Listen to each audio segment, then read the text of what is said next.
Eh, bueno, hoy terminamos el ciclo que lleva por título genérico sobre lo público y que este año ha estado dedicado, como ustedes saben, a la crisis de la Unión Europea y a la relación de Canarias con la Unión Europea dentro de ese panorama de crisis. Teníamos anunciadas en el programa dos conferencias más de dos miembros de la representación española, la representación permanente de España en la Unión Europea, con sede en Bruselas, obviamente, y que a pesar de que tenían comprometidas, el embajador tenía comprometida su participación, pues no ha podido venir, no ha podido aún, ¿no? No ha podido aún. Bueno, y supongo que por las razones que a nadie se le escapa, ¿no?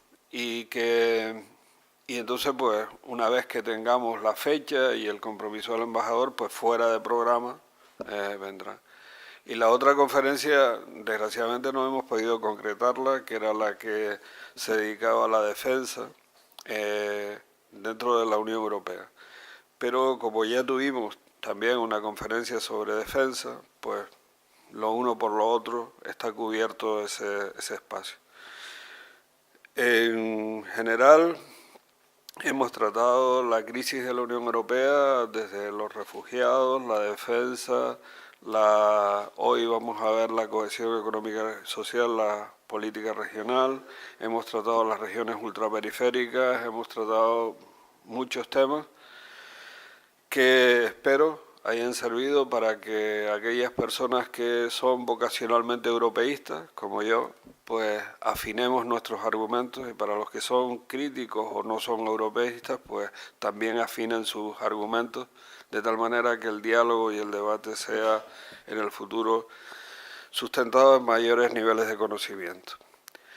Y hoy tenemos en el ciclo, para cerrarlo, como digo, este ciclo de conferencias, a la doctora Weber, que es Carmen, que es doctora en Ciencias Económicas por la Universidad de La Laguna, se licenció también en la Universidad de La Laguna, es profesora de Organización Económica Internacional y de Política Regional, es decir que su área de especialización y de conocimientos está perfectamente ubicada en la conferencia que hoy va a impartir. Como ustedes saben, la política regional en la Unión Europea, la política de cohesión económica y social, es una clave que ha sido además muy debatida en Canarias y que de ella, de la política económica regional, hemos recibido multitud de fondos desde 1986 hasta ahora, que han servido para muchas cosas. Desgraciadamente nuestros mecanismos de evaluación no son todo lo perfectos que deberíamos, que desearíamos, porque a nadie se le oculta que evaluar las políticas sociales es una cuestión difícil. Es mucho más fácil evaluar infraestructuras que evaluar políticas sociales.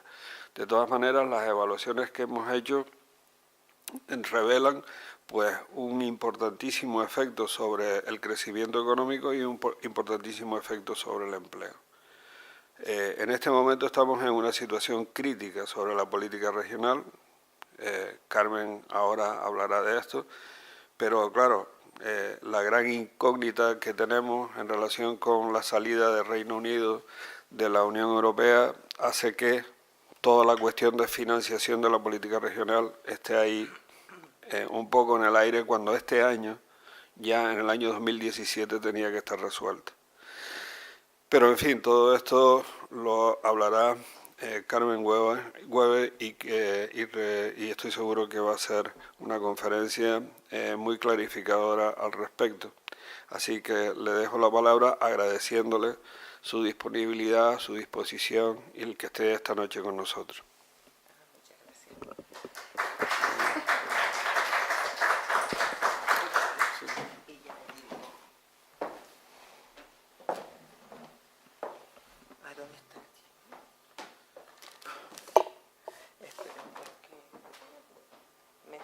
falta una...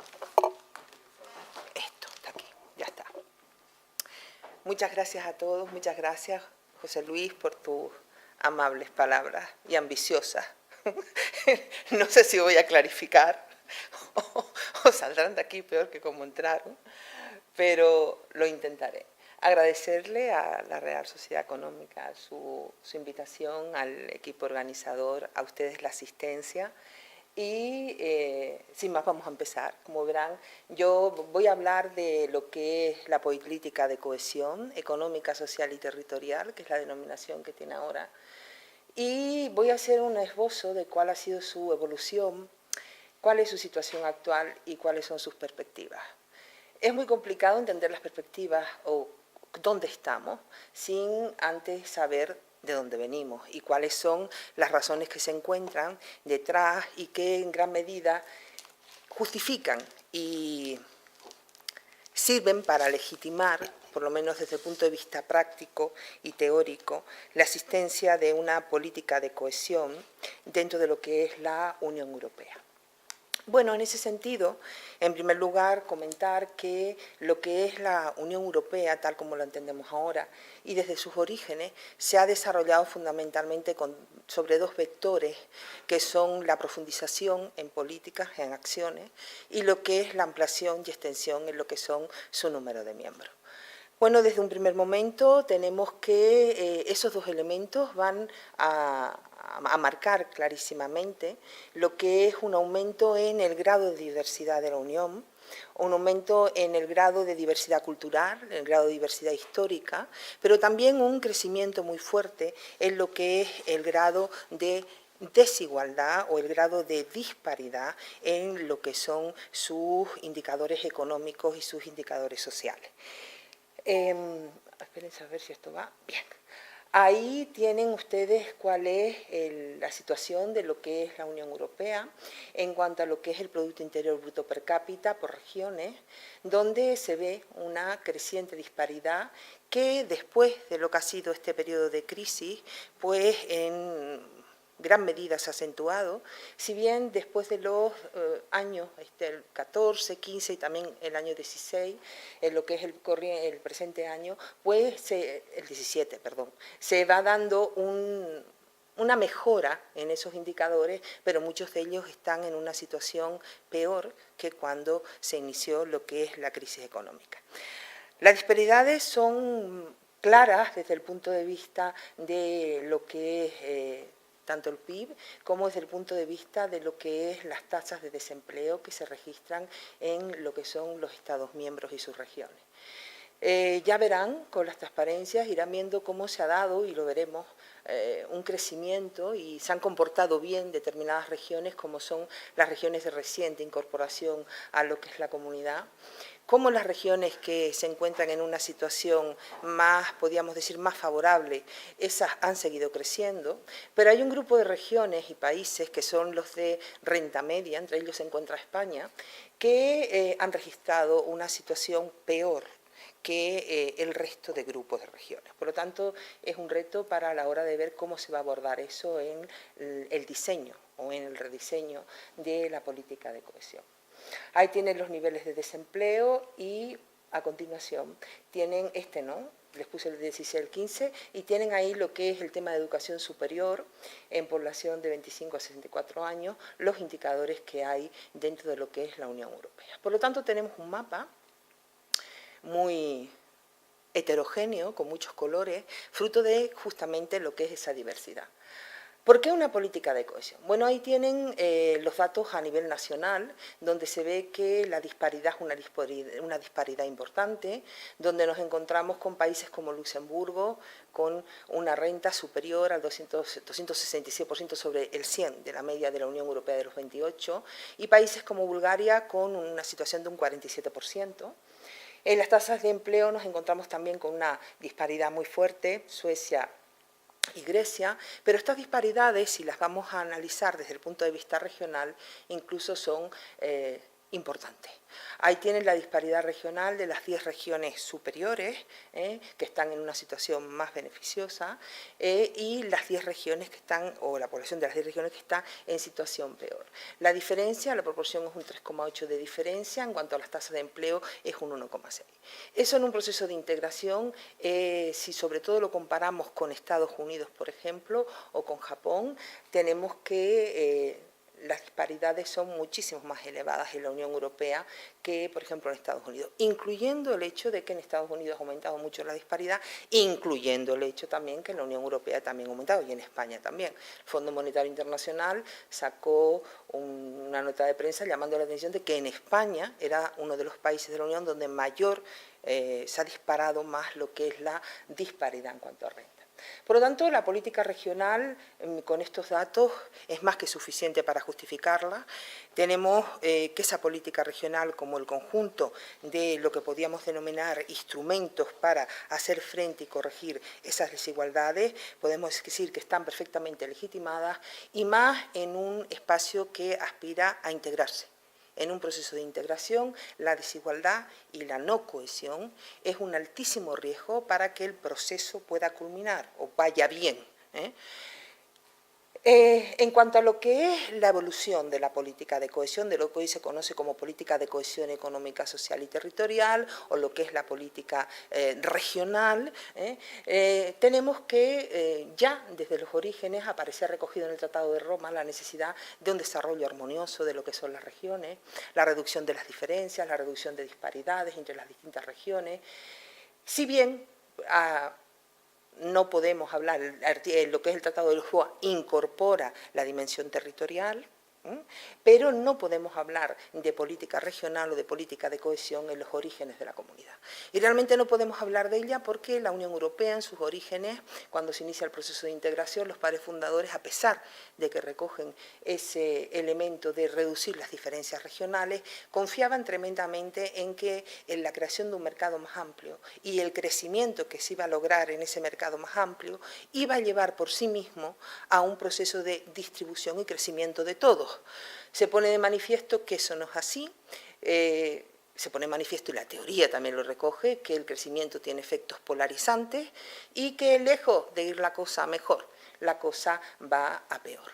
Se comienza a manifestar muy pronto, porque desde la década de los 60 comienzan a aparecer informes relacionados con lo que es la política regional del mercado común, y se comienza a hacer presión para atender el tema de la desigualdad regional a medida que se va avanzando en el proceso de integración.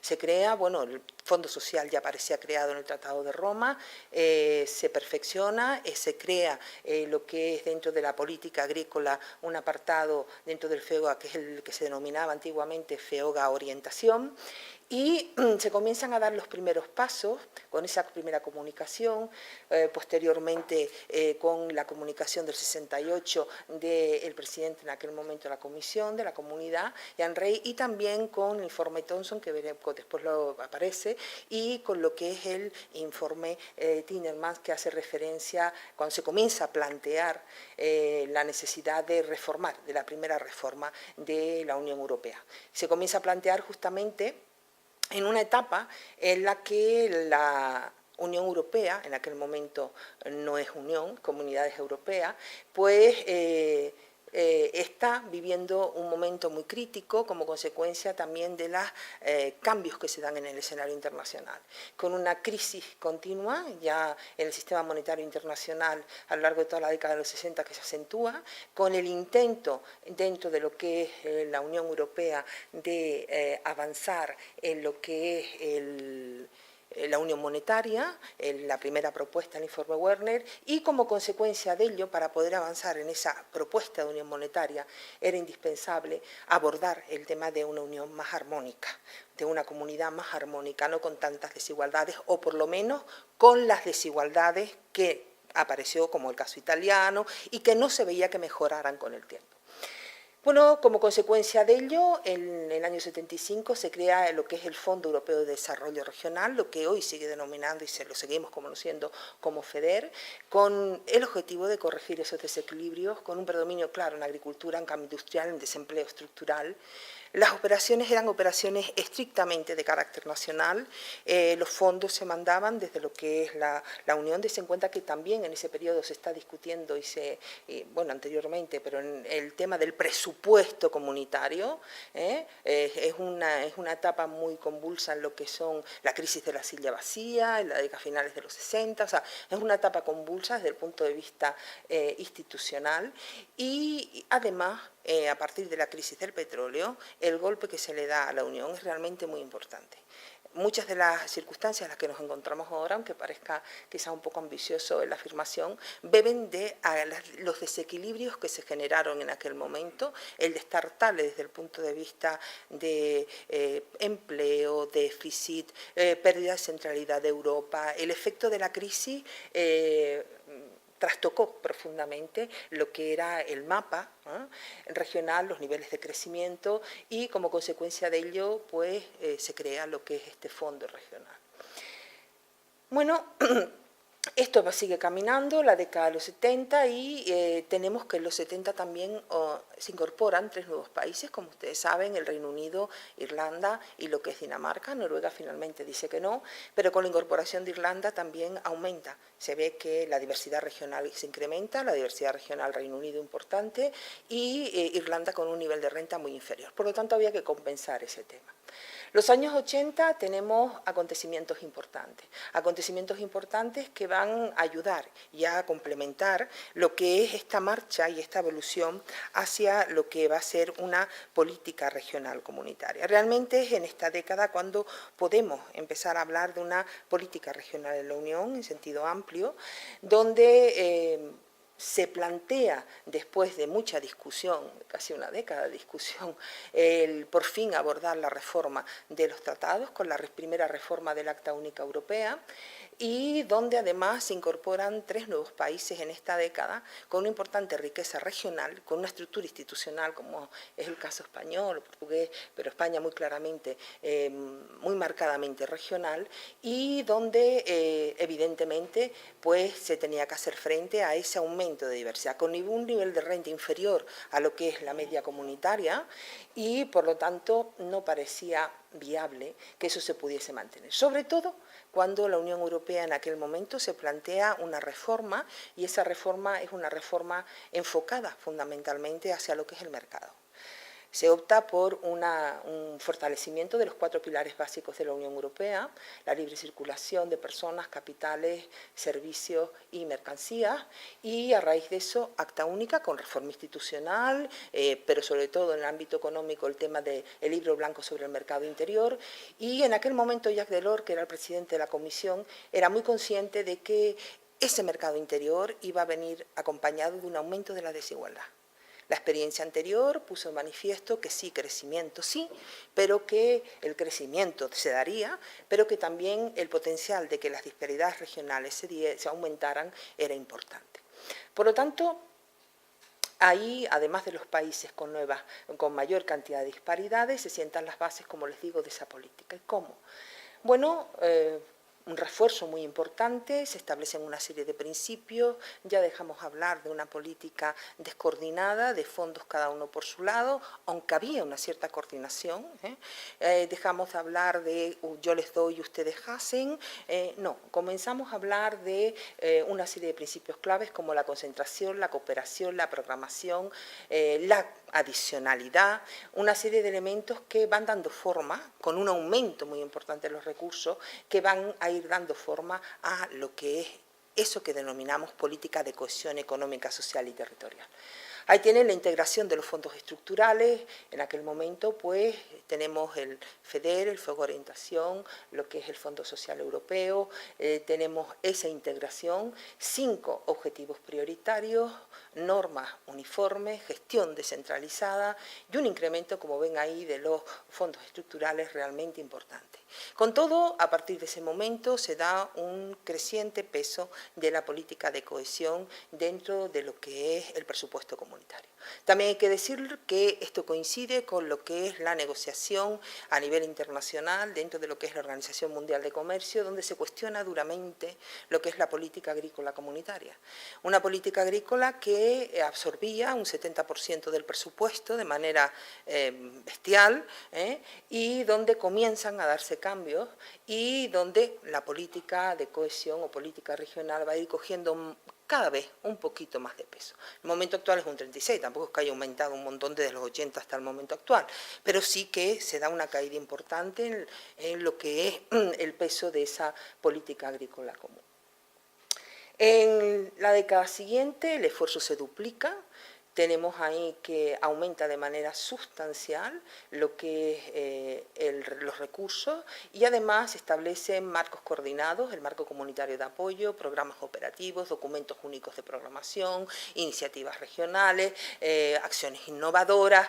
La Unión Europea perdió en la década de los 70 la carrera innovadora y no la ha recuperado. Eso es un tema que está ahí, y que es muy complicado, pero ahí en aquel momento se comienza ya a plantear muchas de las cosas que seguimos oyendo. Lo que pasa que parece que son muy novedosas, pero se vienen diciendo desde hace muchísimo tiempo dentro de lo que es la Unión Europea, con otros términos, con otras palabras, pero las preocupaciones sí han sido, algunas de ellas son muy constantes a lo largo de lo que es el periodo y la evolución del proceso. Década de los 90, donde ya tenemos, en este periodo también se plantea lo que es una siguiente ampliación, donde tendremos la Europa de los 15 con Austria, Finlandia y Suecia. Noruega vuelve a decir que no, y donde aumenta y crece lo que es su diversidad. Ahí tienen lo que es los distintos fondos, los fondos estructurales que tienen ahí puestos, unidos a una reforma importante. La duplicación de fondos viene por una razón también, y es la negociación de lo que es el Tratado de la Unión Europea, el Tratado en vigor, el Tratado de Maastricht, la Unión Monetaria, periodo de convergencia, y ahí los países del sur, los que ven ahí, sobre todo Irlanda, España, lo que es Portugal, lo que es Grecia, lo que es Italia, ejercen una presión muy fuerte para que ese paso a la Unión Monetaria llevase aparejado un refuerzo en los fondos estructurales para ponerse o estar en condiciones de poder afrontar y, sobre todo, también poder aprovechar los potenciales beneficios de lo que es esa unión monetaria y llevar a cabo los procesos de convergencia con un altísimo coste. Ahí la negociación española fue muy brillante con el establecimiento de los fondos, de lo que es el Fondo de Cohesión, que aparece como fondo nuevo, separado de los fondos estructurales, actualmente dentro, pero en aquel momento separado, donde estos países van a recibir fondos muy importantes para lo que es todo el tema de transporte, redes transeuropeas, medio ambiente, saneamiento, conectarse a nivel de país con lo que son el resto de Europa y poder aprovechar. También ahí tenemos que ya a finales de la década de los 80, lo que es la caída del bloque del Este, el muro de Berlín y países que comienzan a tocar a la puerta de la Comunidad Europea, y esto va a marcar clarísimamente, los acontecimientos se aceleran en el proceso de integración de manera bestial, va a marcar clarísimamente lo que va a ser los periodos de negociación futura. En el tema de la ampliación, el periodo siguiente de programación viene marcado clarísimamente por el éxito de la ampliación. Hay un interés claro porque efectivamente eso se lleva a cabo y sea exitoso, se establece los criterios de eficiencia, simplificando lo que son los planes, los procedimientos, preparación para la ampliación, y la Agenda 2000 prepara lo que es el camino para la entrada de 12 miembros, después serán 10 y después 12 posteriormente, y después otros 2 más, Bulgaria, Rumanía, pero ahí cuando ya la ampliación se es un hecho, nos encontramos con que va a aumentar la comunidad en diversidad a escala ampliada. La comunidad va a aumentar en población de manera muy importante, va a aumentar en lo que es el Producto Interior Bruto en manera menos importante, y en PIB per cápita va a disminuir. Va a disminuir porque estos países que se integran están a un nivel de renta del 30% de la media comunitaria como media. Por lo tanto, el esfuerzo que había que hacer de cohesión era un esfuerzo bestial. Y realmente se hizo, porque se establecen una serie de recursos importantes, ya los periodos de programación son periodos de 7 años, y tenemos para el Fondo de Cohesión más una serie de instrumentos de preadhesión para lo que son estos países donde se canalizan recursos importantes. Pero ojo, en esta etapa España también recibe recursos muy importantes, sigue recibiendo recursos muy importantes. Se da una supresión progresiva de algunos de los objetivos, se van concentrando los objetivos con los instrumentos de prevención, aumento del presupuesto y ya se entra en lo que es la clasificación de las unidades territoriales europeas, lo que es el sistema NUTS. En el momento actual tenemos 276 regiones hasta que se vaya al Reino Unido, que serán algo menos, pero tenemos ya clarísimamente estructurado, crecientemente estructurado, un sistema regional administrativo perfectamente coordinado, experimentado y que cada vez va a estar más experimentado. Y eso es un valor a favor de la política de cohesión, ya lo veremos, ¿no? El periodo siguiente, 2007-2013, es un periodo durillo. Es un periodo durillo porque ahí ya entramos en problemas importantes, si bien las previsiones se hacen en relación a unos años anteriores, pero ya aquí estamos en un periodo claro de crisis. Una concentración de objetivos, aquí ya todas las regiones son subvencionables, se quita lo que es el FEOGA, orientación, y el IFOP, el instrumento de orientación pesquera que se creaba en el 92, se quita de los fondos estructurales, queda FEDER, Fondo Social, Fondo de Cohesión. Se aumenta lo que son los recursos para lo que es la política de cohesión, pero mucho menor cantidad que en periodos anteriores. Y nos encontramos con una, podríamos decir, definición más clara, ¿verdad?, de los fondos y cómo van a ser los objetivos de convergencia, competitividad regional y empleo. Los grandes problemas en lo que es la política regional y que se va a profundizar en ellos en el periodo siguiente. En el momento actual, bueno, lo que es una región, tienen ahí pues cómo es y de cuándo a cuándo va, y esperen a ver si puedo, porque les tenía yo preparado aquí un vídeo para que vean lo que hemos visto, pero a ver si soy capaz.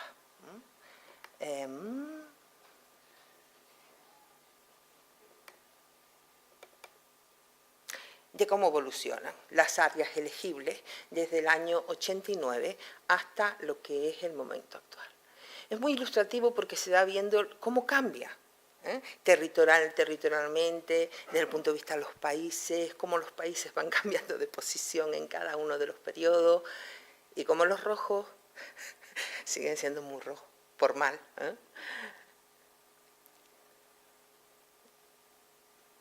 Incorporación de Croacia, 28 y 2014, donde se dan cambios. Esto en lo que es el paso al actual periodo, veremos que se dan cambios que está por ver cómo los afronta lo que es la política regional. En el actual periodo de programación, y déjenme ver si esto lo pongo en pantalla. Sí, aquí. Eso. 2014-2020, un tercio del presupuesto comunitario, un presupuesto comunitario, podríamos decir, recortado, porque el presupuesto, pues, es de los más bajitos, diríamos que baja por primera vez en lo que es el tema de los créditos, de lo que son los pagos, como consecuencia de lo que es la crisis, donde los objetivos son un crecimiento sostenible, integrador e inteligente, y donde tenemos como lo que se dota y una serie de políticas y cuánto es lo que va a la política de cohesión. A ver, un segundo, seguimos. Ahí nos encontramos con una política de cohesión que a medida que vamos avanzando se va integrando cada vez más en lo que podemos denominar estrategias globales. Tienen una estrategia, se inicia en el 2000, lo que es la Agenda de Lisboa, se reforma en el 2005 y de nuevo en el 2010 tenemos la Estrategia 2020 que impregna absolutamente toda la política de cohesión. Toda la política de cohesión, todos los acuerdos de asociación, unido a los requisitos del semestre europeo, de control por parte de la Comisión, de lo que son los programas de ajuste que tienen que llevar y los compromisos que tienen que llevar a cabo los países, ¿no? Agenda inteligente, innovación, educación, sociedad digital, agenda sostenibilidad, clima, energía, movilidad, agenda integradora, empleo, capacitación, una agenda enorme para unos recursos que tendrían que ser enormes también, y que realmente mucha ambición y unos recursos que son bastante escasos para la ambición que se pretende, ¿no? Ahí tienen los objetivos 2020, ese es el objetivo para el 2020 de Europa, ¿no? Pues ahí está, inversión del 3%, cambio climático, educación y el tema de la pobreza y la exclusión. Está la cosa chunga, por decirlo finamente, porque unos cumplen algo, otros no cumplen, unos cumplen una cosa, otros no cumplen otra, y hay algunos que en vez de ir a mejor han ido a peor, como consecuencia de lo que es los efectos de la crisis, los ajustes presupuestarios que se han tenido que hacer, justamente, en gran medida, por los acuerdos dentro de lo que es la propia Unión Europea. Por lo tanto, problemas, pero eso impregna todo lo que es la cohesión y seguirá haciéndolo en un futuro, porque se está yendo a una planificación clarísimamente estratégica. Apoya las prioridades políticas, fondo principal instrumento, y ahí tienen todos los elementos que hay. En el ámbito de los fondos, 5, ahí tienen fondos que hay, los que son de cohesión, son solamente 3, los otros se entran dentro de lo que son los instrumentos financieros, los que denominan de inversión, pero realmente los fondos estructurales son fondo europeo, fondo social, el FEDER y lo que es el fondo de cohesión. Bueno, las opciones, reglamentados comúnmente, gobernanza electrónica, normas de subsidiariedad, instrumentos, bueno, un proceso que viene de atrás, que sigue generándose y desarrollándose en el momento actual.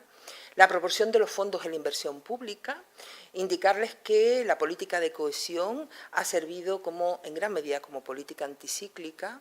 Des en cuenta, países como Portugal, la proporción de los fondos en la inversión pública es un 80%. En el caso de Croacia, Lituania, Letonia, Eslovaquia, Hungría, en el caso de España un poco más del 20%. Por lo tanto, ha jugado un papel tremendamente importante en este periodo de ajuste durísimo para la Unión Europea, de los más duros de su historia desde el punto de vista económico y social también. Tienen que invertir esos fondos en 3 fondos para lo que es la financiación, prioridades de esos 3 fondos y la dotación que se da inicialmente, después se disminuye y últimamente en el periodo de revisión del 2016 del presupuesto se vuelven a aumentar. Entonces, el tema de hacer un seguimiento de los dineros de la Unión Europea es tremendamente complicado. Ahí se prevé pues 500.000 millones de euros con lo que es la aportación de los Estados nacionales en inversión y en apoyo de cohesión. Se invierte en todas las regiones, eso también ocurría en el periodo 2007-2013, es una novedad, en todas.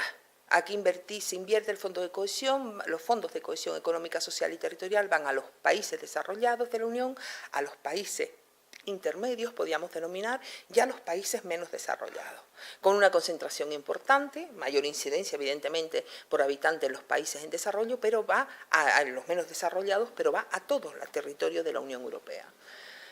La financiación de la política, y tienen la distribución a 2016 que se hace entre un montón, como verán, de áreas donde tenemos y aparecen recogidas nuestras regiones ultraperiféricas de las que formamos parte como elemento diferenciado, con un importante logro desde ese punto de vista por parte de las regiones ultraperiféricas en un periodo también en el periodo anterior hubo un fondo para las regiones, pero el mantenimiento ha sido un importante logro, tanto por los negociadores y los grupos de presión en este apartado, como por la propia Unión Europea, la asunción clara de lo que es el reconocimiento de estas regiones. Ahí tienen la asignación presupuestaria, des en cuenta el caso de Polonia.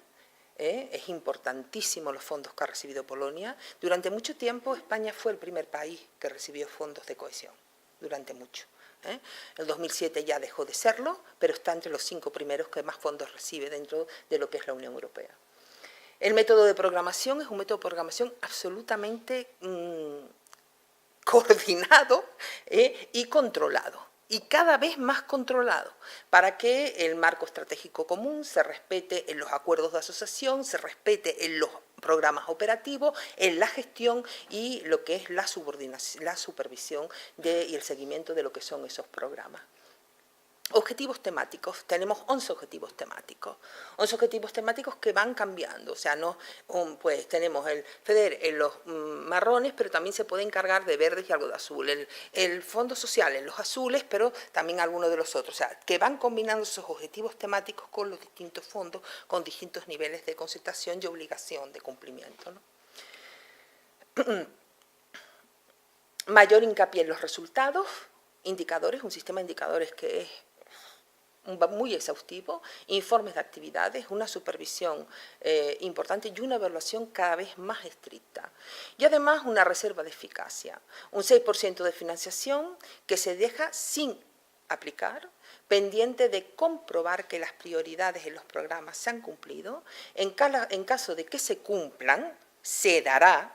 Y en caso de que no se cumplan, se quitan de esos programas y se mandan a otros programas para que efectivamente puedan rentabilizarse lo que son esos recursos. Por lo tanto, el tema de los recursos, tenerlos y emplearlos es tremendamente importante. Si a eso unimos las cláusulas de N+2, N+1, N+3, que va poniendo la Unión Europea, que en caso de que yo le asigne un fondo, unos dineros, y usted, una vez que está asignado, 2 años después, usted no los ha utilizado, esos fondos, tararí que te vi, se van a otro lado porque usted no los ha utilizado. Se ha ampliado este año hasta N+3 por la situación de crisis, pero bueno, es un elemento que está llamado a reforzarse, no a disminuir. Papel del Fondo Social, prioridades, fomentar las de siempre, aprendizaje permanente, inclusión social, mejora de los servicios. Y iniciativa de empleo juvenil que se sacó en relación a lo que es la problemática vinculada con lo que es el desempleo juvenil, con lo que son los ninis, el problema importante en muchos países, entre ellos España, en relación a lo que es el desempleo joven, y una preocupación importantísima por parte de la Unión Europea en el desarrollo urbano. El desarrollo urbano y las ciudades. Desarrollo urbano, una prioridad, y muy vinculado con lo que es el tema de la sostenibilidad. Integración territorial europea, esto es un mundo, y estamos yendo con una velocidad. La integración territorial europea ha aumentado, ha crecido, un presupuesto del 2,9 de las políticas sociales, más de 100 programas, 60 son transfronterizos, ya ahí tienen cooperación transnacional, todas las áreas que hay. Tenemos varias, ahí está Canarias también, con la zona de Azores, y tenemos lo que es la cooperación transfronteriza, que está llamada además a tener mayor peso dentro de lo que es la política de cohesión, muy preocupada la Unión Europea por estos temas, y tenemos lo que es las estrategias macrorregionales. Por lo tanto, tenemos estrategias dentro, estrategias de con, estrategias de con terceros, dentro de lo que es esa política de cohesión. Fondo de solidaridad. Además del Fondo de Solidaridad, otro fondo como el Fondo de Globalización, una serie de fondos que se van creando para poder afrontar cosas inesperadas que a medida que va pasando y entramos en la etapa de la globalización, cada vez son más inesperadas. Cambio climático, no sabemos qué va a ocurrir, es incierto lo que puede pasar, catástrofes naturales cada vez son más impredecibles y no sabemos el alcance que puede tener los cambios a los que se están viendo las sociedades en el mundo y la europea también. Bueno, ese fondo se crea junto con 3 más y bueno, ahí pueden recurrir lo que son los países en caso de catástrofe. Bien, elementos claves de esa política de cohesión. Vinculación estratégica, estamos ante una política estratégica, una política regional completa, uso coordinado de los fondos y cada vez más coordinado, concentración de los recursos en sectores de crecimiento clave, fijación de objetivos y medición de resultados.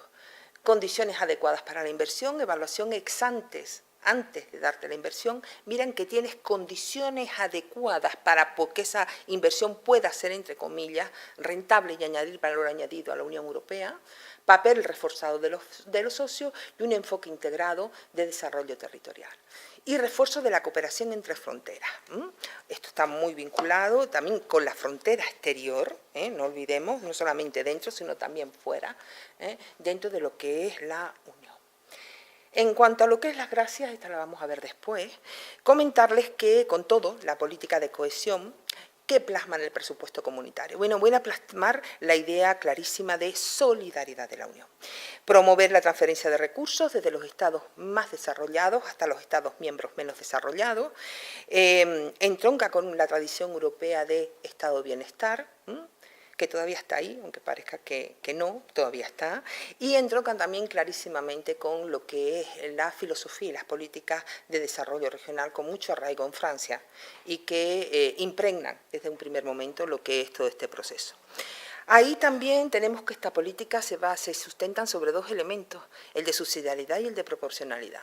Subsidiariedad es llevo a cabo la política en aquel nivel de gobierno donde la política pueda ser más efectiva y siempre que no se demuestre lo contrario, es decir, que pueda ser más efectiva a nivel comunitario. Si se demuestra lo contrario, será a nivel comunitario, pero si no, a nivel cercano. Por lo tanto, el papel de los agentes locales y lo que es la gobernanza multinivel, como veremos, ha ido adquiriendo cada vez más peso. La proporcionalidad es que la actuación comunitaria se hace en proporción, no va a ir más allá de lo que debería para conseguir los fines que pretende. Es muy difícil en cuanto a lo que nos planteemos o cuando nos planteamos cuál es el valor añadido de la política de cohesión. ¿Qué valor añadido tiene la política de cohesión en la Unión Europea? Bueno, ahí podemos decir o aludir a distintas razones. Una, los Estados miembros o muchos Estados miembros, sobre todo los más beneficiados de la política de cohesión, que son los Estados menos desarrollados, por sí solos es muy difícil que hubieran podido afrontar el desarrollo de sus regiones más atrasadas sin la ayuda de lo que es la Unión Europea. Lo que la Unión Europea puede hacer con un coste desde el punto de vista del PIB comunitario o del presupuesto comunitario que viene a representar un 0,4%, 0,4% sobre lo que es el esfuerzo que debería hacer, en el caso de los países podría superar el 4% de lo que es su PIB, con lo cual sería muy complicado que los países hubieran podido abordar ese esfuerzo de cohesión. Podemos criticarla de muchas maneras, pero este es un elemento que está de peso a la hora de hablar de esa política, ¿no? La política de cohesión es un instrumento claro de visibilidad dentro de lo que es el valor añadido de la Unión. Es un instrumento claro de visibilidad de la Unión Europea en los Estados miembros. Ahí tenemos que todas las regiones están cubiertas por los fondos de cohesión, aunque se den diferentes grados de intensidad, todas las regiones reciben. Y ahí tenemos que las normas de publicidad, y nosotros vemos, verán, todavía tenemos carteles, estos fondos realizados con fondos FEDER, con fondos de cohesión. Bueno, el ciudadano también es una cercanía para ver los logros de esa Unión Europea dentro de lo que es su región o su, podríamos decir, realidad más inmediata. Es un desarrollo, la política de cohesión es un desarrollo de la política de la Unión Europea, de una política económica que está en ciernes, de un avance por la vía de los hechos a un mayor grado de coordinación, ya lo tenemos, pero de definición de una política económica común. Ya tenemos la monetaria y tendremos también una fiscal posiblemente. Y tendremos posiblemente una social y, si las cosas van por el camino, una política exterior en ciernes, defensa. Hay ahí una serie de elementos que pintan que se va a profundizar en una serie de aspectos dentro de la Unión. La política de cohesión se podía haber quedado en una política meramente de transferencia, es decir, los países reciben unos dineros de la Unión Europea y los países deciden qué hacen con esos dineros y en función de sus criterios invierten y ayudan a las regiones.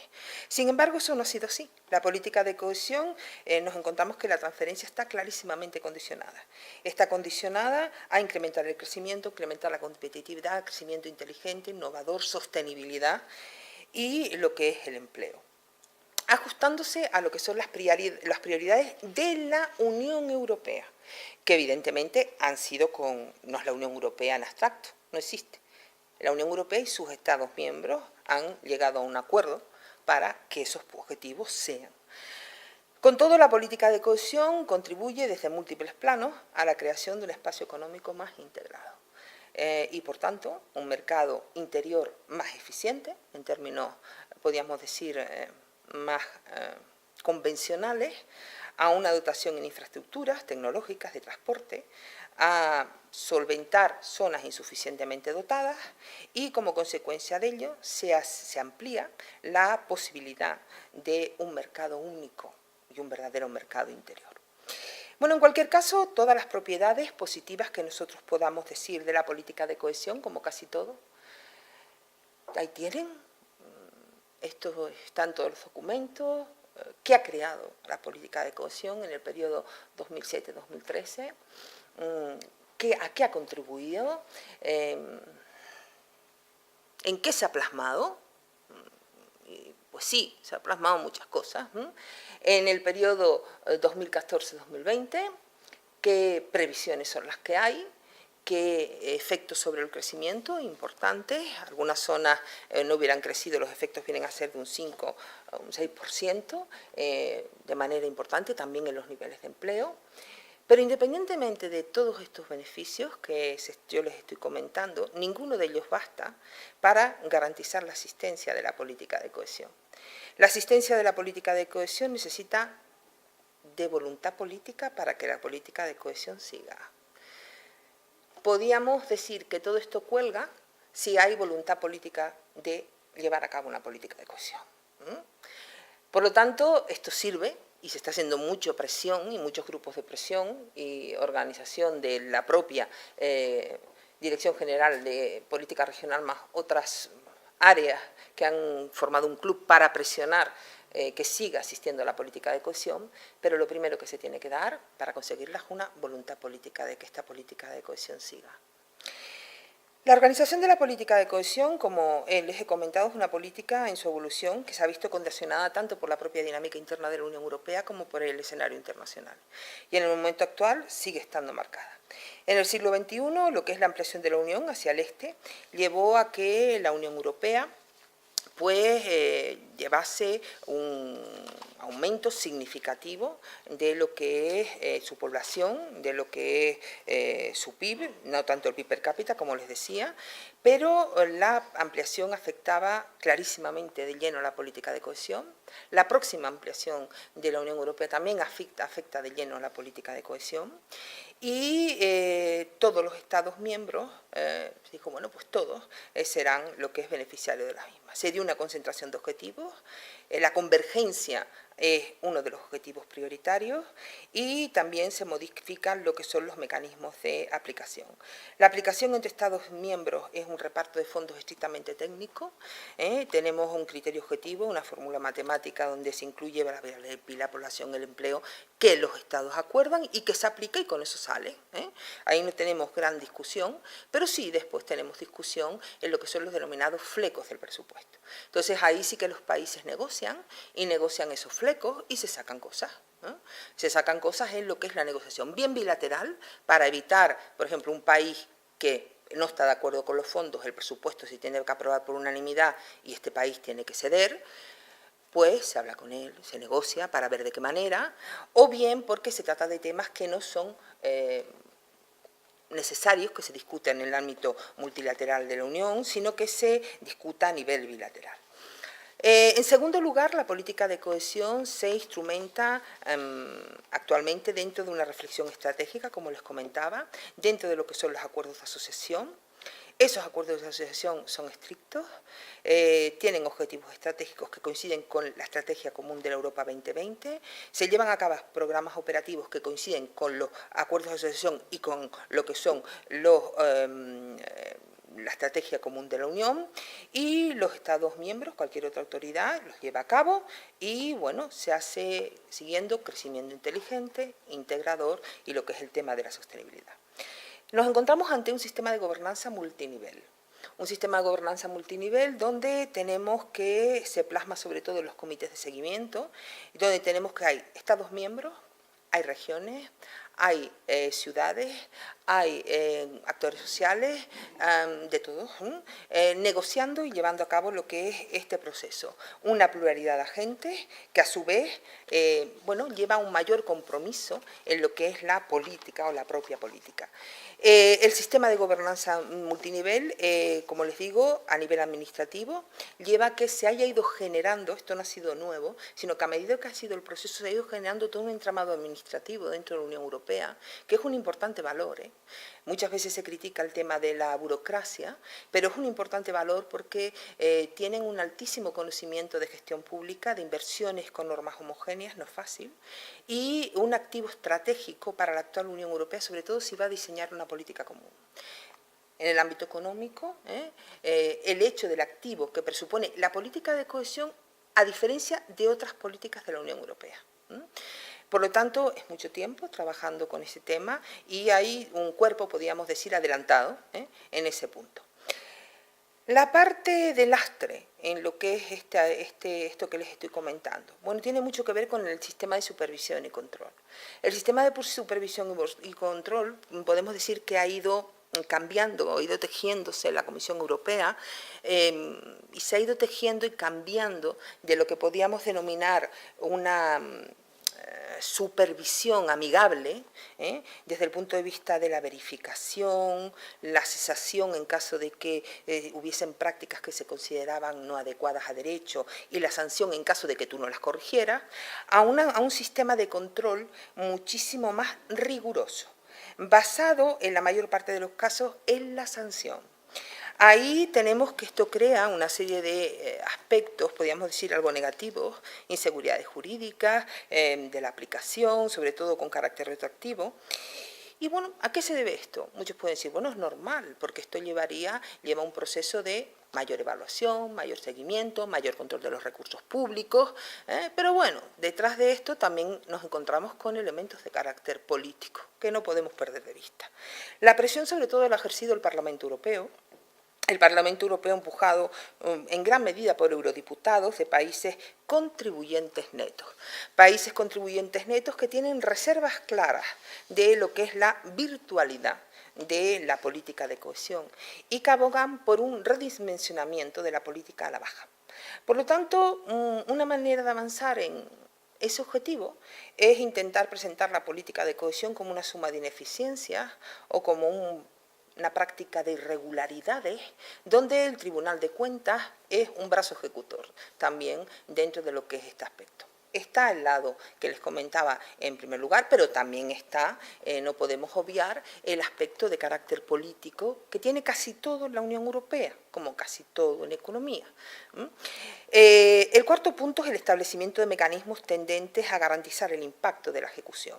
Ya ahí es lo que les comentaba antes. Los fondos no se reemplazan por los gastos nacionales, son los que son. Tú vas a gastar una determinada cantidad en política regional y los fondos comunitarios no vienen a sustituir lo que tú vas a gastar, a que tú gastes menos en política regional y que el fondo te lo cubra. No, no, no, tú tienes que gastar lo que tienes que gastar. El fondo es una adición, por lo tanto, refuerza. Y después lo que les comentaba de la ejecución rápida de los programas, en caso de que no los cumpla, descompromiso y va hacia lo que es otra zona. Bueno, una pregunta que nos podemos plantear es si la política de cohesión está sobredimensionada, como algunos hablan y como algunos estudios recogen. Bueno, esta pregunta es muy difícil de contestar, porque hay tantos estudios que dicen que está sobredimensionada como otros que dicen que no. Por lo tanto, ahí el tema es analizar país por país.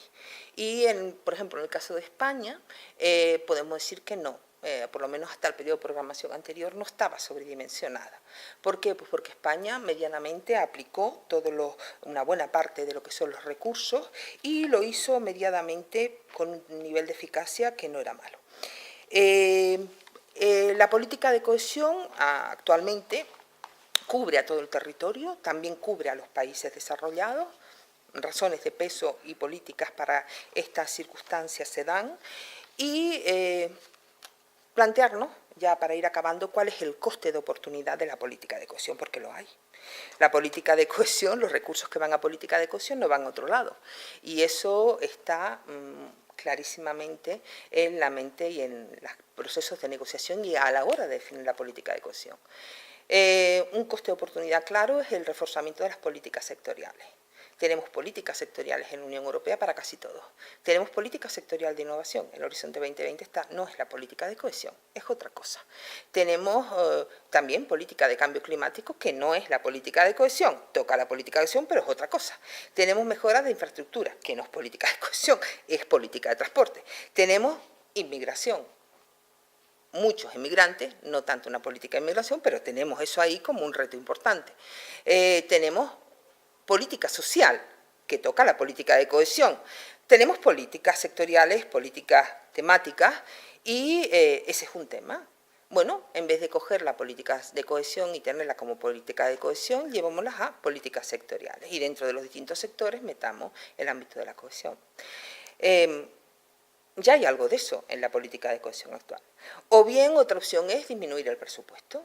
Tenemos un presupuesto que se puede reducir con los fondos que se destinan a lo que es esta política de cohesión. Ahora bien, la política de cohesión ofrece un importante dividendo. El dividendo que ofrece la política de cohesión es el dividendo de la convergencia. Una convergencia donde, por ejemplo, ahora no, pero en el periodo de programación anterior, pues ya había una serie de regiones que adquirieron un nivel de desarrollo importante y donde se decía, bueno, hay como 50.000 euros, 50.000 millones de euros que sobran de la política de cohesión. No harían falta, dada la evolución que han tenido algunas regiones. Bueno, eso puede ser una de las vías, pero nos encontramos con que si se considera aplicar a programas de carácter sectorial, dado el entramado administrativo que tiene desarrollado la política de cohesión, es perfectamente viable para que pueda hacer frente a lo que es ese cambio, podríamos denominar, de orientación.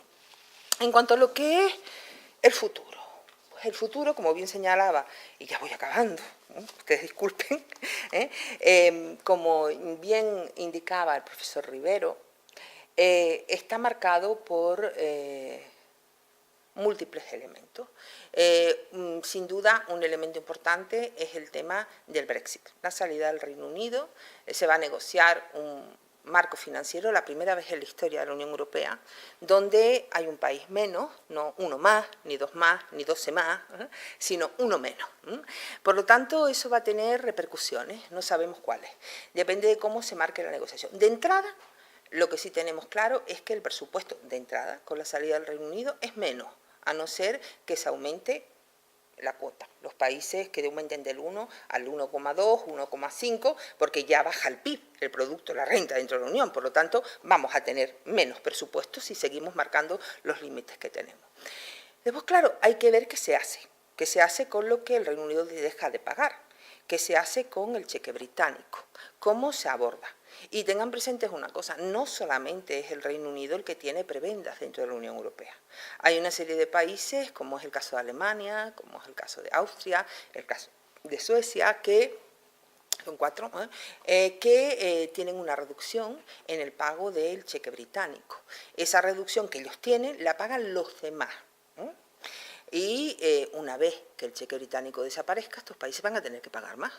Que ya se acabó, tenemos que pagar y tenemos que cubrir lo que el otro dejó de cubrir. Bueno, depende de cómo ese Brexit se negocie, no es fácil, está por ver, no se sabe si marcha atrás, no se sabe. La primera ministra británica dijo que no al mercado único, dijo que no a una serie de la moneda única, dijo que no a una serie de elementos, pero sí que dejó la puerta abierta a que según qué condiciones podía entrar y mantener la cooperación en determinados ámbitos, por ejemplo, de investigación, donde hay programas que son a muy largo plazo, con una altísima coordinación, además es de los países que más, y más de el Reino Unido, y donde hay una altísima coordinación con otras zonas de Europa, y se podían ver comprometidos los resultados. Perjudicaría tanto a unos como a otros. En ese caso, lo que ha dicho la ministra, dice, bueno, dependiendo de qué en qué condiciones parece que sería justo que tuviésemos que aportar algo. Esto parece raro, y dices, bueno, te vas, pero después te quedas con lo que te conviene. Pero es que ya hay países que están así, por ejemplo, el caso de Noruega. Noruega tiene una serie de aportaciones, colaboraciones con la Unión Europea y aporta al presupuesto de la comunidad determinadas cantidades en función de lo que son los compromisos adquiridos. Y no es un país comunitario, no es un país de la Unión Europea. Está dentro del espacio económico europeo, pero no es un país comunitario. Bueno, tenemos que... la política de cohesión la podemos plantear como un reforzamiento de, volvamos a lo que son objetivos, atender los problemas de lo que son las regiones menos desarrolladas. Y como tal, ese debe ser el objetivo prioritario central de lo que es la política de cohesión dentro de lo que es la Unión Europea. Sigamos con una mayor flexibilidad de fondos, sigamos con una política que debe simplificarse, o la otra vía, que yo creo que es por donde más van los tiros, está íntimamente relacionado, como les digo, con lo que es la evolución de lo que es la negociación del marco financiero. Ahí tenemos que la Unión Europea tiene una serie de prioridades importantes donde el ámbito exterior va a adquirir un peso muy importante en la negociación. Y va a querer un peso muy importante porque si yo imagino que lo habrán hablado en las conferencias anteriores, lo que es la Estrategia Global Europea que se plantea en el año 2016, donde la comisaria de Relaciones Exteriores plantea una visión de una Europa sometida a riesgos importantes, con un planteamiento muy diferente en defensa al que pudo haber hecho, y de hecho hizo Solana, muy distinto, y donde en esa estrategia global plantea la necesidad de una defensa europea, de una política exterior más fuerte, de un servicio exterior y de seguridad más elevado, vinculado con múltiples problemas, que como casi todos los problemas son de carácter global, entran dentro de lo que es esa estrategia. Por tanto, ese tema lo tenemos ahí. Tenemos el tema del compromiso, no perdamos de vista, el compromiso de la Unión Europea, y pesa mucho esto, el compromiso de la Unión Europea dentro de lo que son Naciones Unidas y los Objetivos de Desarrollo Sostenible. Por tanto, la Unión Europea se ha comprometido y de hecho los Objetivos de Desarrollo Sostenible no son los Objetivos de Desarrollo del Milenio, que lo cumplían y eran objetivos para los países en desarrollo. Los Objetivos de Desarrollo Sostenible son objetivos para todos los países del mundo, aunque hay algunos que no quieren y se van, y van dejando distintas organizaciones, como es el caso de Estados Unidos. Pero la Unión Europea se ha comprometido y por lo tanto tiene que hacer frente a ese tema de la sostenibilidad. Va a seguir, y de manera muy importante, como valor añadido, la inclusión social, el empleo, la investigación, la innovación, cambio climático, transición energética, ambiental, elementos centrales de la política de cohesión. Y mayor grado de condicionalidad, mayor grado de flexibilidad y una creciente financiarización de la política de cohesión vinculada a lo que son instrumentos financieros de la Unión y un mayor grado de financiación por parte de los Estados nacionales. Eso es uno de los planteamientos que se hace de manera clara, debido a lo que son las circunstancias en las que nos encontramos.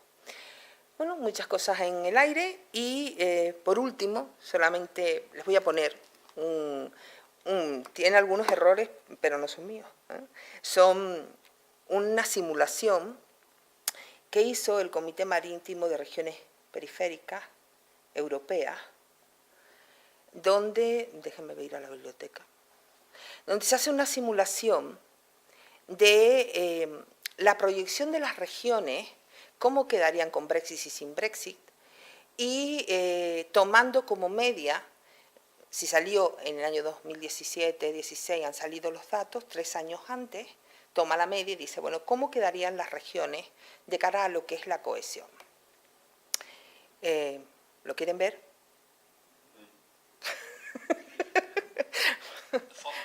Ahí tienen. Es un poco lento, pero les voy diciendo. Ahí la política de cohesión, la elegibilidad se hace sobre años anteriores al año en que se toma el acuerdo. Se tomó en relación, bueno, la media de lo que es el porcentaje, El acuerdo 2014-2020 se hace 2007, 2008, 2009, creo recordar. Sobre los datos de ese periodo, ¿vale? Calculamos qué regiones son cada cosa. An average of 3 years is taken to determine in which category a region will be. Less developed regions, if the GDP is La below rojita, 75% menos of the desarrollada. European Union average in red on the map. Regions in Esas son las transition, intermedias. the GDP is above 75% and below 90% of the European Union average in orange. Y las desarrolladas, ahí hay una rata, es más de lo que es más del 90%, no menos, ¿vale? Y ahí In tiene. April 2017, Eurostat published the latest available regional GDP for the year 2015.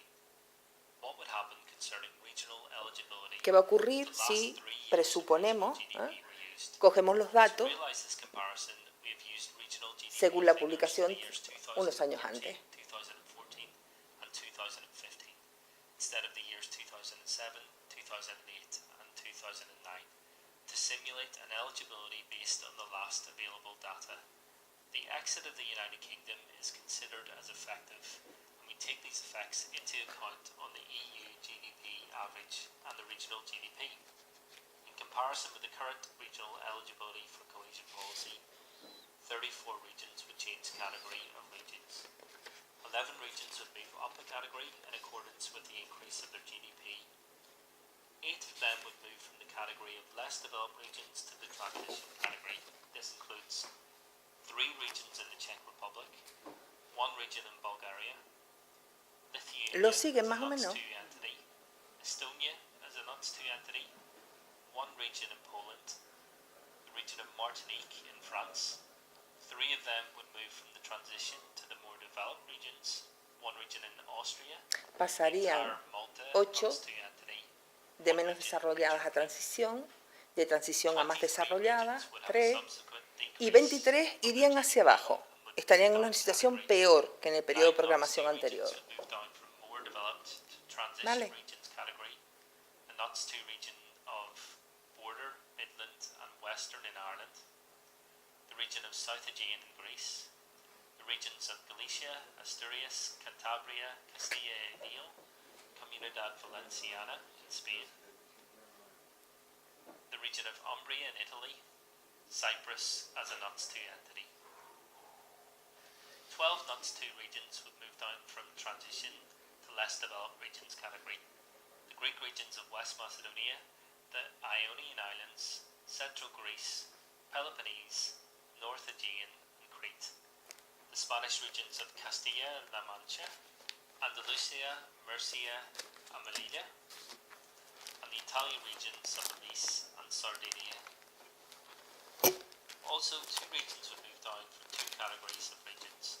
The outermost region of Madeira and the autonomous city of Ceuta moved down from the more developed to less developed regions category. What would happen if the United Kingdom remained in the EU and was therefore eligible for cohesion policy? In this scenario, we use the latest GDP data and we do not take the Brexit into account. Si el Brexit no fuera efectivo, ¿vale? Which would change eligibility in the previous scenario, 4 of them do not change in this scenario. These are the Bulgarian and Austrian regions, and the Lithuanian and Malta NUTS 2 entities. 3 regions would move up category, 2 from transition to more developed regions category, and 1 from less developed to transition category. They are all from the UK, Cumbria, Cornwall, and Isles of Scilly, and Highlands and Islands. 10 regions would move down from more developed regions to transition category, except 1 that would move down from transition to less developed regions category. 9 of these are from the UK, Tees Valley and Durham, Northumberland and Tyne and Wear, Derbyshire and Nottinghamshire, West Midlands, Essex, Kent, Dorset and Somerset, East Wales and Highlands and Islands, and the French regions of Centre and Bourgogne. Finally, this eligibility simulation would change the category of 43 regions across the EU. 10 of these would be from the UK. Una rata arriba. The withdrawal of the UK from the EU has the effect of slightly reducing the European average of the GDP per capita used, but by itself does not have a major impact on the eligibility of the regions in the cohesion policy. Comparing both simulations on the map, 34 regions would change eligibility if the Brexit is effective, and 43 regions would change eligibility if it is not. 10 of these 43 regions would be from the UK. No es significativo porque hay 10 regiones, en el caso de que fuese que son justamente regiones del Reino Unido. Ay, con esto lo siento. No sé si me estaba diciendo el coordinador, corta. Muchas gracias.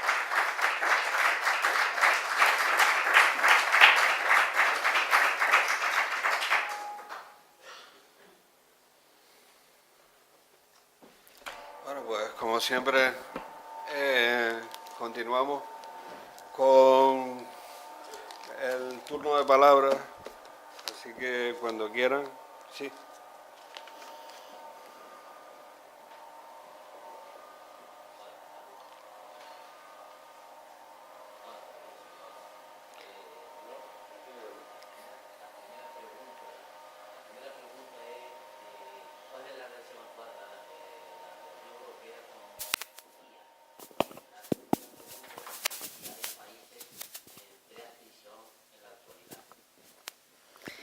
La relación actual de la Unión Europea con Turquía es la existencia de una unión aduanera, o sea que tiene una relación muy intensa, y donde Turquía está como dentro de los países que se van a adherir próximamente a la Unión Europea.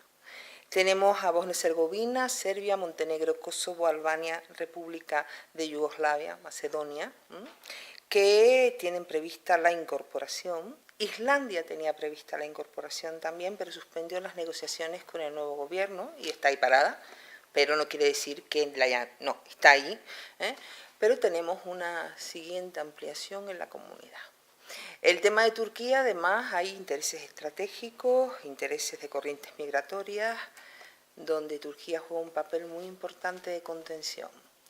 Por lo tanto, la Unión Europea, Turquía la está tratando con una exquisitez absoluta. Pero Turquía está dentro de los países que están dentro de lo que es el bloque de países negociando lo que es la adhesión. Y me dijo la otra, perdón. Ah, eran las dos, gracias. Sí, dígame. Está Emilio primero.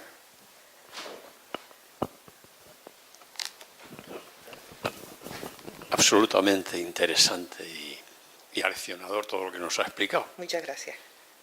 A partir de ahí, le quiero hacer una pregunta simple, porque hemos visto cómo con la ampliación se incrementó la población un 20%, la población de la Comunidad Europea, bajó el PIB 5%, y ahora estamos pendientes de nuevas incorporaciones. Cuando se decide que haya esas incorporaciones, ¿el objetivo cuál era? Porque yo estoy suponiendo... El objetivo de las incorporaciones de la primera ampliación. De la fuerza de ampliación. Y ahora, viendo lo de Turquía también y tal, hay un objetivo por encima del desarrollo de los países, un objetivo de defensa, un objetivo de presionar hacia lo que fue la Unión Soviética, que ahora es Rusia. Mi pregunta. Los objetivos son, a ver, hay objetivos que podemos denominar de carácter, vamos a ver, la ampliación hacia el este tenía razones de tipo político muy claras, que es cae el bloque del este, estos países comienzan a tocar en la puerta de la Comunidad Europea, de la Unión Europea, y tocan, primero como comunidad, después como unión, van tocando Polonia, Hungría, siguen, y tocan con una voluntad clara de garantizar procesos de no volver atrás. Es decir, no entrar en la Unión Europea significa una garantía de procesos democráticos, y por lo tanto eso es un elemento importante. Para Europa también significaba, y para Alemania, recomponer su espacio económico tiempo atrás, muy atrás, pero recomponer un espacio económico y un área económica importantísima. Significaba la reunificación alemana, importante económica, importancia política. De hecho, Alemania llevó a cabo el tema de la reunificación sin consultarle a la Unión Europea, y lo pagamos todos. Lo pagamos todos con la en un momento de coyuntura donde los tipos de interés hubieran tenido que ser algo más bajos, fueron altos debido a lo que es la reunificación alemana y el interés de Alemania de atraer capitales para ese proceso, ¿no? En un proceso delicado, pero fue. Por lo tanto, intereses políticos hay, y los hay, son muy importantes. Intereses económicos también, evidentemente, van de la mano.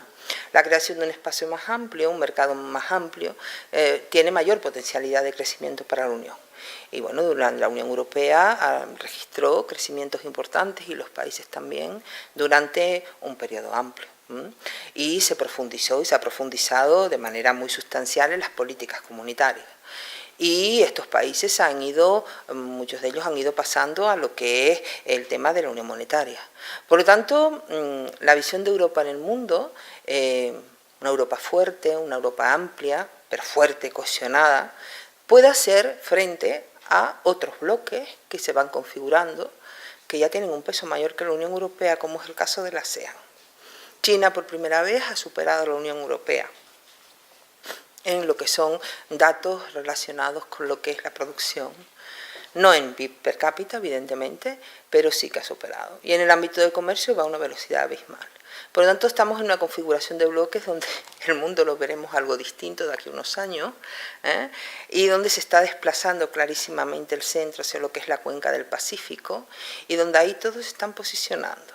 No podemos perder de vista la geoestratégica, la geoeconomía, la geopolítica, en lo que es el análisis de los procesos en la Unión Europea.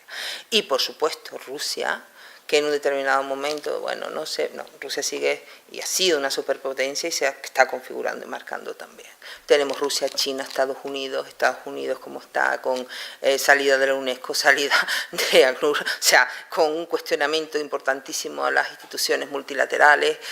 Por lo tanto, la Unión Europea está en una situación delicada, complicada, y donde ese papel en el mundo, que siempre ha sido un objetivo, recuperar el estatus perdido, siempre ha estado ahí, por separado no se puede, en conjunto, es uno de los grandes objetivos de la Unión. Así que sí que hay intereses de carácter más allá de los económicos, y por supuesto el desarrollo de los países sí. No podemos decir que el interés solidario no esté, igual que en los fondos, oiga, sí, pero después también, evidentemente, tenemos que ver los intereses de cada uno de los países más crematísticos, podríamos decir, de lo que es la ampliación y cómo nos afecta y quién sale reforzado.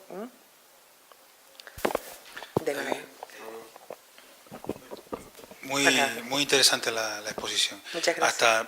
Y la pregunta es porque hasta hoy no había hecho una relación entre países que se ven en los gráficos que han estado desde el principio recibiendo fondos, Portugal, España, Irlanda, cuando España, se incorpora Grecia y España, y los países del rescate del 2012.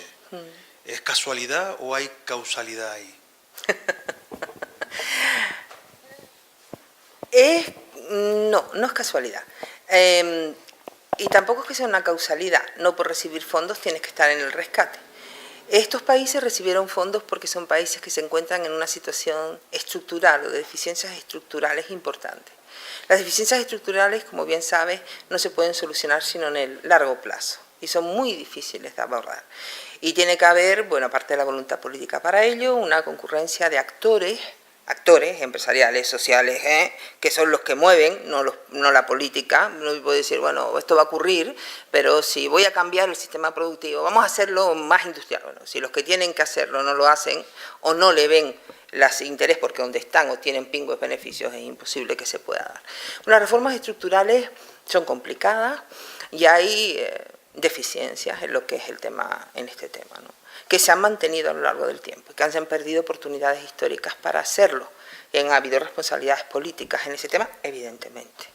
Entonces, bueno, cuando llega el tema de la crisis, si eso no se ha llevado a cabo, te va a dar y te dio. Y te dio y más en una configuración de unión monetaria, donde una unión monetaria sin una política fiscal, como tú bien sabes, los impactos son duros. Y no ajusta, no puedes compensar por la vía fiscal, va a ajustar por la vía del empleo. Y más con un control de inflación, ¿no?, con una política restrictiva y todas las cosas que se vieron. Por lo tanto, no es una causalidad de fondos, porque no, pero sí que hay una relación desde el punto de vista de mayores deficiencias estructurales, menor diversificación productiva, más problemas menor capacidad para reaccionar ante lo que es sociedades menos resilientes, que decimos ahora, ¿no? Sociedades menos o países menos resilientes, con menor capacidad para recuperarse del golpe. Otros tienen una mayor capacidad, lo han trabajado, y por lo tanto salen más rápido, ¿eh?, de lo que es la circunstancia. Ahora esto es otro tema que se habla mucho en la Unión y que va a ser algo que vamos a oír mucho, el tema de sociedades resilientes y muy vinculado con el conocimiento, con cambios estructurales, con la innovación, muy vinculado con la sostenibilidad, con la economía circular, con una serie de cosas que vamos a comenzar, o términos que ya vienen mucho tiempo de atrás oyéndose, pero que ahora se van a oír muchísimo más, que se ha puesto muy de moda el tema de la resiliencia en casi todo, ¿eh? Más o menos te he contestado. Gracias. Buenas noches. Buenas noches. No cabe la duda que aquí vengo, lógicamente, a aprender y a escuchar, pero siempre le quedan a uno muchas dudas. El comienzo de la Comunidad Europea fue en mercado común, ¿no? Negocio, comercio, vender y eso. ¿Se ha quedado en el terreno o se ha quedado lejos digamos, por ejemplo, la acción de comprar, vender y demás y tal? Tal vez a nosotros cuando nos metieron en la Comunidad Europea nos dijeron que las pocas cosas que teníamos de industria, que había que sacarlas. Éramos uno de los principales países productores de pescado y consumidor también, ¿ya? De pescado y tal. Pero ahora dijeron que había que comprar el pescado arriba a los países del norte de Europa y demás y tal.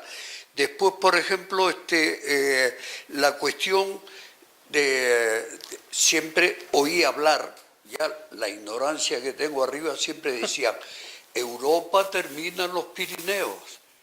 ¿Quién sabe si a lo mejor el hecho de que nos metieran en la Comunidad Europea fue un poco para defender de que los países europeos que van a robar en las materias primas a África, nosotros estamos aquí para cuando vienen ellos en las barquitas que vienen y tal, aguantarlos ahí para no dejarlos subir para allá arriba. Después también otra de las cosas que me queda a mí en la duda, por ejemplo, nos metieron, ya nos quitaron la poca industria, vuelvo a repetir, el pescado y demás y tal, nos metieron al turismo. Pero ¿qué es el turismo aquí? Por ejemplo, visto desde la óptica de aquí de Canarias. Un turista alemán que viene en un avión alemán con un pasaje que lo pagó en Alemania y se va ahí al sur también a un hotel alemán, ¿ya? O sea, a ver qué nos deja a nosotros aquí, aparte de esa gente que en su tierra por el frío se baña una vez a la semana, aquí se bañan 4 veces al día. Las pocas veces o lo poco que tenemos de agua nos las consumen y tal. Después, por ejemplo, la cuestión usted habló sobre la ampliación de la Comunidad Europea. La ampliación de la Comunidad Europea era abrir nuevos clientes para venderles coches, para venderles la industria alemana, etcétera y tal. Porque si salimos ahí afuera a la calle, de coches españoles hay pocos, como yo también poco tengo de cura, ¿ya?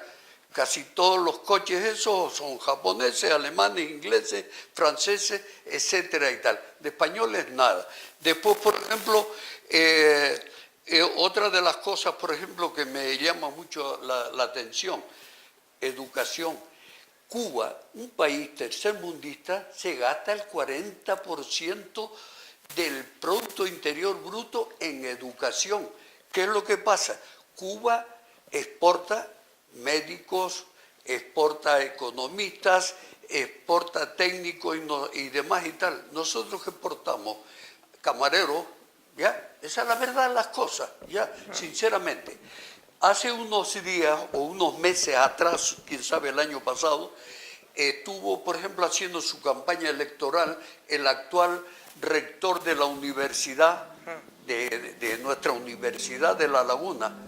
Una de las sugerencias que le dije, ¿cómo es posible que la universidad, que debería de dar el ejemplo, debería de tener encima en Guajara, paneles solares para producir toda la energía eléctrica de consumo de la universidad. Después, por ejemplo, donde Si tienen puede- las plazas, si puede, ya, vaya- un segundito nada más, Sí. perdón, José Luis. Sí. Donde tienen hoy plazas y eso podían haber debajo aljibes para el agua, la poca que llueve aquí, que también la universidad la consuma y tal. Total, nada, de nada, de nada, de nada. Nos quejamos del medio ambiente y tal, pero no hacemos nada por ello. Perdón, disculpe. No, lo no. mío Disculpas, es no. una reflexión, no se preocupe. No, disculpas, no. Voy a intentar, es que son muchas cosas. Breve, Carmen. Entonces, muy breve porque ya queda muy poco tiempo. A ver, usted cuando dice nosotros es España o Canarias. Cuando habla de nosotros, en la industria es España. España, cuando entra España. Vale. En el tema, sí, pero como me mezclo cosas, en el tema de la industria pesquera, Europa desde un primer momento se plantea una política pesquera absolutamente conservacionista. Absolutamente conservacionista. Eso significa que voy a proteger mis recursos pesqueros a tope, y me iré a explotar los de otros, pero los míos yo los voy a respetar. Por lo tanto, tenemos se tiene que reducir el esfuerzo pesquero. España era potencia, ella. Pero cuando entra la Unión Europea es ella más otros. Por lo tanto, todos tienen que llevar a cabo reducir ese esfuerzo pesquero y reducir su flota. Se reduce. Y las que quedan no pescan en los caladeros europeos. Ahora tenemos la sardina que va a estar no sé cuánto tiempo sin pescarse. Se van a pescar a Mauritania. Entonces, ahí tenemos un tema que tiene mucho que ver con ese tema de conservación de recursos propios mínimos por parte de la Unión Europea. Cuando me habla de la producción de coches y de cómo está el tema de la industria y que dentro de nada tenemos ya un porcentaje muy importante de productos chinos. China no está en la Unión Europea y tendremos la dinámica que tenemos a nivel global. Estamos hablando de mercados globales en un sistema capitalista, competitivo, y es ahí donde estamos. No estamos, podríamos estar en otro lado, pero estamos ahí. Por lo tanto, la dinámica de la competencia genera ganadores y perdedores. Si lo dejamos al mercado, los perdedores ahí se pudren. Los mecanismos de la política y de la actuación de la política es para entrar, de política económica, entrar a solventar los problemas que genera un mercado sin ningún tipo de reglamentación o un mercado absolutamente autónomo. Anticompetitivo además. Entonces ahí nos encontramos con que tenemos una serie de elementos donde se puede hacer muchas críticas a la Unión Europea, evidentemente que sí. ¿Que es un mercado? Sí. ¿Que se olvidó la solidaridad por el camino? En parte también. ¿Que en un determinado momento se ha retomado? Sí. ¿Que se va a retomar más ahora? También. Y se va a retomar porque es imprescindible. Porque si no se retoma el tema de la integración y el tema de la integración social, el proyecto de integración europea, tal como se ha venido concibiendo, igual se ha concibido de otra manera, pero tal como se ha venido concibiendo, se va al traste, fracasará. Entonces, el tema del refuerzo de la política social, el tema de la agenda social, el tema de la sostenibilidad. La Unión Europea hace poco. Pues sí, debería ser más. Pues oiga, pues también. ¿Debería ser más Estados Unidos? Pues también. Y China, oiga, sí. Pero menos es nada. Entonces, lo poco que hace juega un papel muy importante a nivel internacional en los acuerdos para luchar contra lo que es el cambio climático y el tema de la sostenibilidad. Hacemos poco aquí. En otros países se hace muchísimo más. El esfuerzo que se está haciendo en España y el esfuerzo que se le exige a Canarias es algo más bajo de los objetivos de la Estrategia 2020. Pero la Unión Europea está ahí, diciendo, tiene usted que cumplir esto. Y si no lo cumple, usted va a tener problemas, porque los fondos la próxima vez que venga van a estar condicionados. Condicionados a que cumpla los objetivos y condicionados a que cumpla usted también la agenda arriba de déficit y todo esto, la tiene que cumplir. Si no la cumple, la penalización es no recibe fondos. Por lo tanto, la Unión Europea va poniendo mecanismos para. El tema de la ampliación, evidentemente, tiene interés de mercado, pero también tiene intereses, como le decía antes el otro interveniente, aspectos políticos y de geopolítica a nivel mundial. Y de configuración de una idea del mundo que a mí me gustaría otra, pero me gusta más la europea que la que puede ser la americana o la china. Bueno, es la menos mala. Me gustaría otra, sinceramente, pero es la que tenemos. Entonces, en ese sentido, podemos ver el vaso medio lleno o medio vacío. Yo prefiero verlo medio lleno, porque si no vamos de aquí, vamos todos y nos tiramos por un precipicio. Entonces, ¿y qué más me preguntó?